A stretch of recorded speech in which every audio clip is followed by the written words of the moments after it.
And let's get some more reaction locally to the big news out of Washington. Joining me is Liberal member for Casey, Aaron Violi. Aaron, what do you make of the events in the United States? It's been an extraordinary week and a bit. Yeah, hi, Kieran. It has been a big week and a half in the US, obviously, with the attempted assassination of former President Trump and now Joe Biden making his announcement. Firstly, as many people have done, it is really important that we do acknowledge President Biden and not just his time as president, but also his over 50 years of service to the US and to democracy. And it is a big sacrifice for anyone that's served that long, so it's important we acknowledge him. But we'll see now what the Democrats do with their election. Obviously, in Australia, we do watch it, given they are our closest ally and the implications it has. And it is crucial that whether it's Donald Trump or Kamala Harris or another nominee, that they continue to be engaged in the Indo-Pacific, continue to support AUKUS, and we continue to work together as allies, which I'm very sure and very confident, regardless of who the president is, that enduring friendship and alliance will continue to go from strength to strength for both countries. Are you encouraged by what you're hearing from both sides, from the possibility of another Trump administration and from the possibility of a Harris administration on those issues like AUKUS?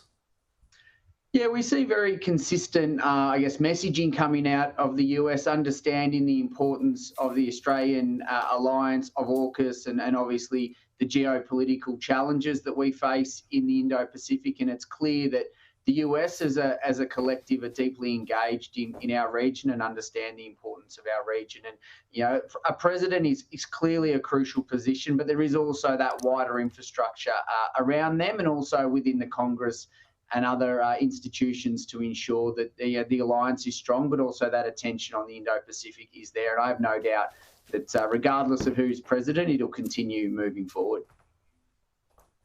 Just quickly on the news poll today, it has the coalition primary vote up a couple of points. Does that give you a bit of encouragement right now?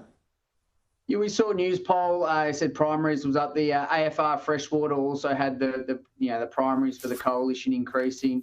It is a positive sign. It's always nice to see them moving in that direction. As I always say to you, Kieran, it's important we remember it's an indication, it's a point in time, but it shows that the coalition and Peter Dutton in particular, we're listening to the community. We understand what's important to them around cost of living. We're focused on that. We're also focused on a long-term vision around nuclear and making sure that we can have reliable baseload energy at a cheap price for Australians. And that's what we'll continue to do. We'll engage with the community. We'll talk about and we'll provide solutions to the issues that matter to them. On the other hand, we see with Anthony Albanese and Labor, they've been distracted for the over 2 years he's been in government, recently with Senator Payman, now with the internal machinations of the CFMEU and everything that means, not just for the cost of living and the rorting of taxpayer money, but there's obviously internal Labor factional games that are going to be at play as part of this. And this Prime Minister continues to be distracted. He's not focused on the cost of living. I think we're starting to see that in the polls as the Australian public know that.